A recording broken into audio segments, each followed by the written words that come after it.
Good evening. Welcome to the Music Shelter podcast. I'm your host, Vijuel. Hip-hop music, like other genres, have had many phases of maturity and innovation.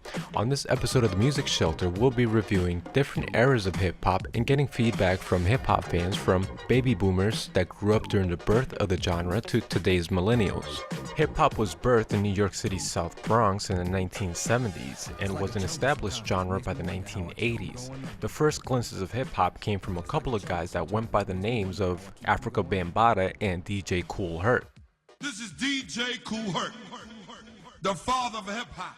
Kool Herc figured out the formula to hip-hop by sampling disco music, which was popular at the time, on vinyl record.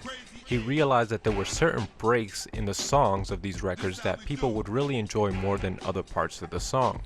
These were called breakbeats. Using turntables, DJ Kool Herc then proceeded to go to that section of the record and repeated it or made it loop into a longer duration. This is how the genre and the hip-hop DJ developed. Although the DJ came first, it wasn't long before someone would pick up a microphone to sing along over that breakbeat. Africa Bambaataa is known to have coined the term hip-hop by way of always starting his lyrics with a hip, a hop, a hippie, a hop, and so on.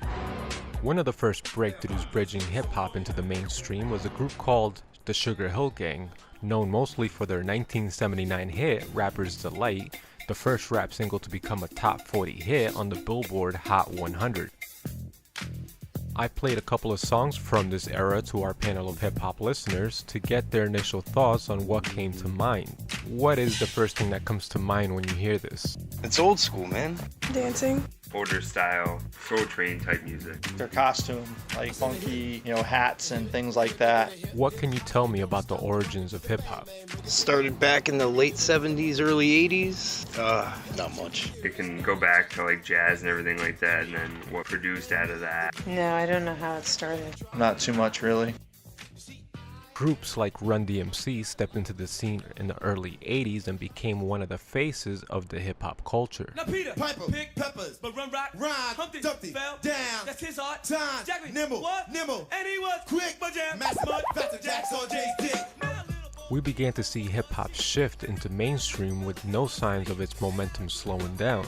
Throughout the 80s, the DJ wasn't as much as a figure anymore as much as the MC. Lyricism started to become much more developed and taken more seriously and more complex, with lyricists like Big Daddy Kane, Rakim, and LL Cool J leading the way. By the late 80s into the 90s, we saw new school groups like De La Soul and more West Coast involvement like NWA making noise in the genre, raising the bar and paving the way for artists like Busta Rhymes and Snoop Dogg, which shaped today's modern sound of hip-hop.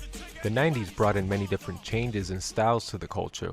We were introduced to the Wu-Tang Clan and the Bad Boy era led by Notorious B.I.G. and P. Diddy. Hip-hop was always generally made for and by the black and brown community, although there were groups early on like the Beastie Boys, which were Caucasians from Brooklyn, that were very popular with their party-style sound of hip-hop. Through the 90s mashup of styles also came Vanilla Ice, which became a commercial sensation with his 1990 hit Ice Ice Baby. Even with much success from these artists, white rappers were still not taken very seriously within the culture. It wasn't until 1999 where Dr. Dre discovered and signed rap mogul Eminem that hip-hop became super diverse, breaking the stigma of hip-hop being a black and brown only music genre. I asked our panel of hip-hop listeners about this shift in the culture.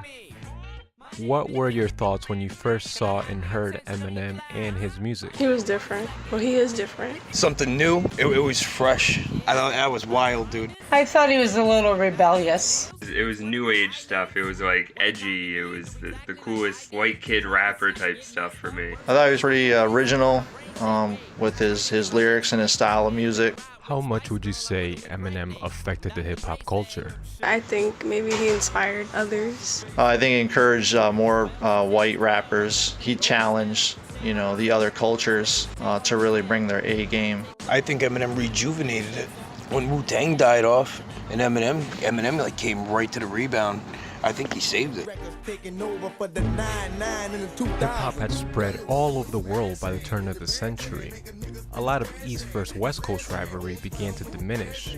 In the US, we saw many demographics making a name for themselves with their own style and flavor of hip-hop, from the Dirty South to drill music to our current era of mumble rap, and a total free-for-all searching for the next sound in music influenced by hip-hop. What are your thoughts on today's hip-hop music? I don't understand it. If I can't understand the lyrics, then obviously, even if the beat's good, I'm not going to listen to it. Oh, I love it. All the new artists that are coming out. I'm not really into it too much. I like more of the old school. I think back then is better than today. Hip-hop music has come a long way. With any culture, it's important we take a look back at its history and try to understand and respect its origins to further advance it.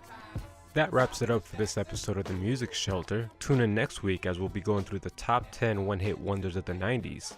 I'm Vijuel, and I'll catch you on the next one.